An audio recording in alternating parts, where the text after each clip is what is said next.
Well, Georgia Power's parent company is reporting $4.4 billion in profit last year. The earnings come after Georgia Power customers saw their bills increase for the sixth time in 2 years. Atlanta News First senior reporter Patrick Quinn speaks with Georgia Power and its customers, asking if a private company cash in on public utility.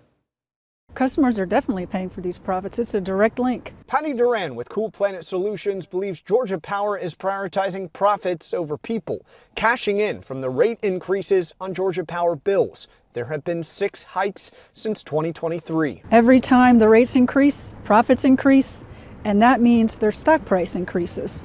It is a direct transfer of wealth from the middle and lower incomes of Georgians to the executive suite at Southern Company. The Southern Company, the parent company of Georgia Power, on Thursday reported an additional $400 million in profits in 2024 compared to 2023, a 10% increase with total earnings of $4.4 billion.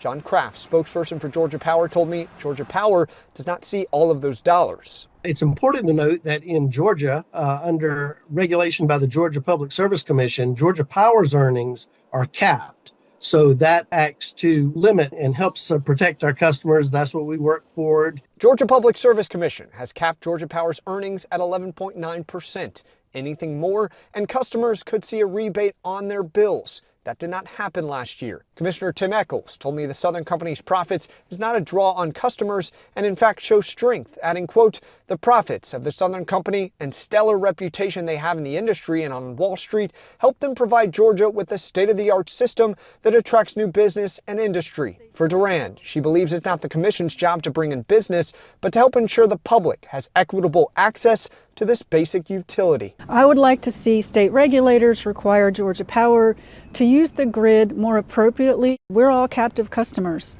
We can't go anywhere else with our business. We have to use them. Georgia Power just released its 2025 Integrated Resources Plan. It's how they plan to deliver power across the state over the next 3 years. This plan must be approved by the Public Service Commission, and their next meeting on this is March 25th. Outside Georgia Power headquarters, Patrick Quinn, Atlanta News First.